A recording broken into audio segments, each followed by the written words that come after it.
Surprise! Oh my gosh. Will you go to prom with me? Can't believe I'm buying your ass a suit for prom. Nah, I got it. This team in LA's trying to sponsor me. What you talking about? I'm not sitting at home while you out here living your best life. What? I never put you in danger.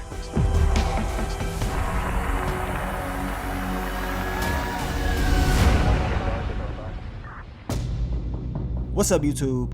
It's your boy Mark Dark, and I'm back with another video. If you're new, if you love the Shy, go ahead, hit that subscribe button, like the video, and leave your theories, comments, everything down below. Now tonight we're gonna be talking about the Shy season 6 episode 5. This is my quick thoughts, early impressions. So down below, I want you guys to give me your quick thoughts, early impressions on this episode. And man, this was a very good episode, man. This prom episode was real good. You can kind of feel the drift that's about to happen with these storylines and these characters. It's about to get crazy, y'all. Now, my quick thoughts, early impressions on Victor. I want y'all to let me know exactly how y'all felt about Victor in this episode, because to me, how dumb can you be? Like, why in the hell would you sit up here and tell Quincy what you've done with Duda?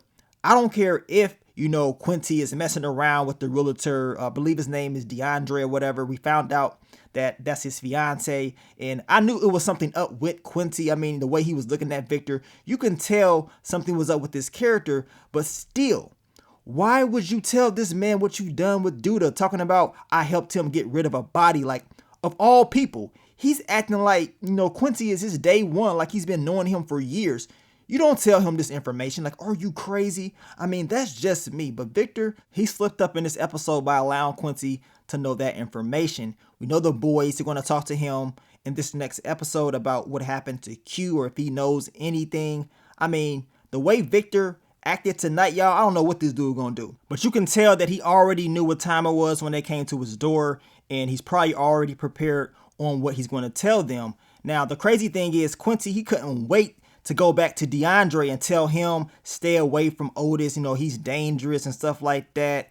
Man, he's already slipping up. So I told y'all, man, this thing that Victor has done by allowing him to know this information was a huge mistake in my opinion. And my quick thoughts, early impressions on Duda, he was on one once again in this episode. He put the strap to Emmett, letting him know, watch who you talking to. And it's crazy because you already know that whole car thing with Tiff that happened in this episode. They knew that was her car because we know Emmett was the one that got the connect from Duda. And, you know, that's how he got the car, right? So they already knew this was planned, because I believe they don't want Tiff going out and getting her own supply. We knew it was going to be some issues eventually, and it's just crazy to see how everything is going. I mean, Duda, he was upset with Dante for questioning him about Tiff, and he was really pissed off about Emmett, you know, talking to him about Tiff. And I'm going to tell you right now, Duda, man, he's just building up more and more enemies. I mean, they're getting pissed off at him. This dude, if he survives this season, it's going to be crazy, man. Somebody is going to go at him, and he better watch his back, because Rob, he ain't having it. Y'all seen how he was acting. He's going to try something by the end of the season. And we saw Alicia in this episode. She's like, look, she don't like Duda being at that bar or whatever that Bianca has. She knows Duda has been there. And of course, she wants to know some answers about her brother. And Bianca, she couldn't wait. She went back and she asked Duda, did he have anything to do with Q? And he pretty much told her, look, don't ask questions that you already know the answer to. So he pretty much told her, look, he, you know, was doing entirely too much. So he had to take Q out. So once again, we got another character pretty much confirming to another character that they took out Q. Like, come on. Like, come on. So now we already know what that favor is going to be, because we know Alicia, she asked Bianca, or she told her at least, you still owe me a favor.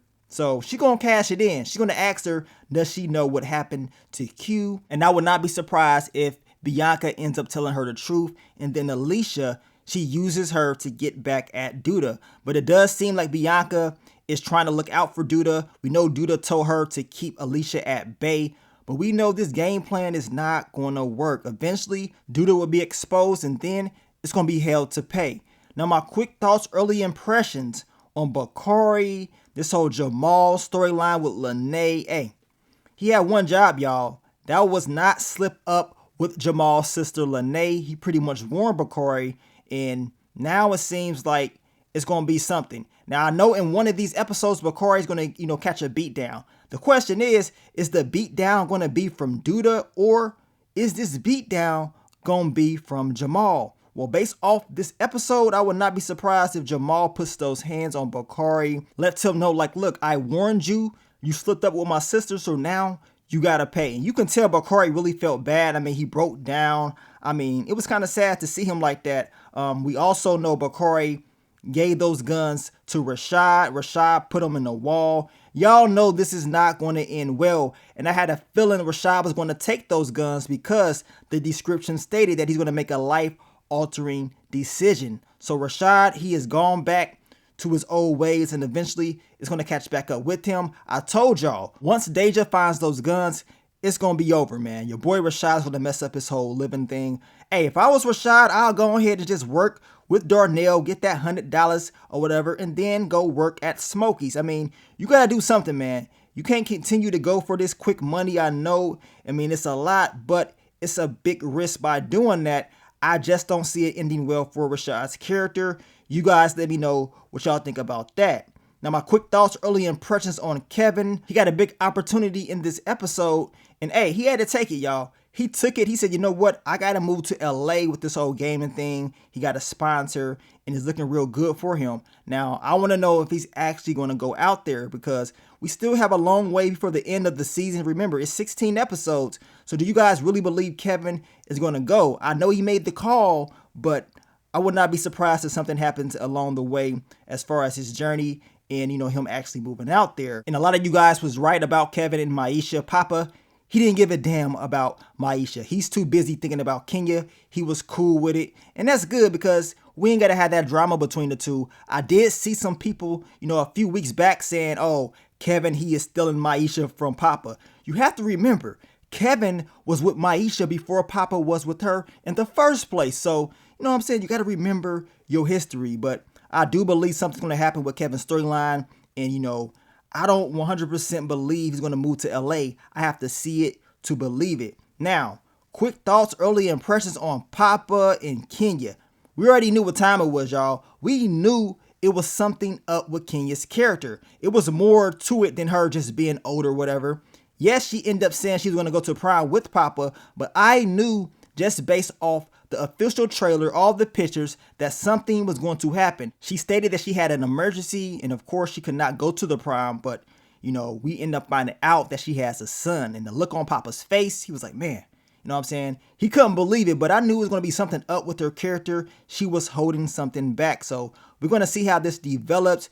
And it's crazy because in this episode, once again, we see the signs of Pastor Stanley Jackson. He gave out advice to Bakari and Papa. We see Bakari, he used that advice as far as dealing with Jamal, but you can tell that the end is near. Is it too obvious? I asked you guys this question, before. I mean, Papa's dad is pretty much telling us if he's not going to be here in the future, he wants to make sure that Papa is good, that he remembers the lessons and stuff like that. Look, something is bound to happen. We know it's coming very soon. Man, I just hope I'm wrong, y'all, but it definitely seems like your boy, Pastor Stanley Jackson is up out of here. Now, my quick thoughts, early impressions on Keisha. She was going through it in this episode. She lost her job, budget cuts. I mean, apparently she's been showing up late or whatever, and they said, you know what, we got to let you go. It's crazy because they let you go real quick. They don't give a damn about giving you 2 weeks or whatever to get yourself together to find another job. They'll let you go quick, but they expect you to give them 2 weeks before you leave. Hey, at the end of the day, you got to do what you got to do. And she put a lot of blame on Emmett as far as putting pressure on her to do all these different things around the house. And she had to go to therapy. I mean, she's going through it. And you can tell Emmett is going through it as well. As I told y'all, the longer Duda's in the picture, the more issues that Emmett and Keisha are going to continue to have. And that's just what it's going to be. Now, I hope they end up fixing these things. We know Keisha, she ended up finding that money. And y'all let me know. What type of hiding spot was that, Emmett? Like, come on, like, are you serious? Anybody can hide money easier than that. That was no hiding spot at all, especially seeing how Keisha cleans up the house. I mean, that was just flat out stupid. And of course, she is pissed off at Emmett because of that. So y'all know it's going to be more issues down the line. But overall, man, this was a very good episode, man. I really enjoyed it. Your boy Duda, man. He was turning up. He was turning up. They had a lot of fun at prom. I know as far as the filming part, I know they have fun. You know what I'm saying? You can tell they just played music and everybody just start turning up, whatever, man. So I know it was a hell of a time for all of them. But I will be dropping the full recap for you guys with more detail later on in the day. So stay tuned for it.